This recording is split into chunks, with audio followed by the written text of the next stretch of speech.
या ठिकाणी आपण आज जीवामृत बनवण्याचं पद्धत बघणार आहोत. तर जीवामृत बनवण्यासाठी आपल्याला साधारणतः 200 लिटर आपलं पाणी लागणार आहे. त्याच्यानंतर 5 लिटर त्या ठिकाणी आपलं गोमूत्र लागणार आहे. गोमूत्र एका बकेटमध्ये किंवा एका प्लॅस्टिकच्या याच्यामध्ये आपण आणलेलं आहे.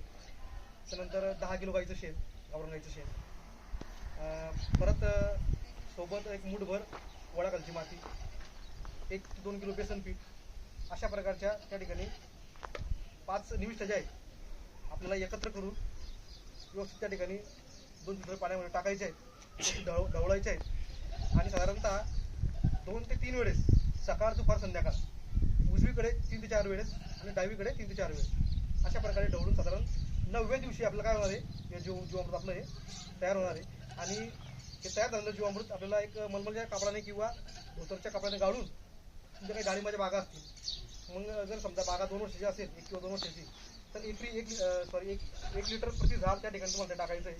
आणि डाळिंबाची बाग जर थोडी मोठी असेल तर 2 लिटर प्रति झाड त्या ठिकाणी तुम्ही ते वापरू शकता. धन्यवाद.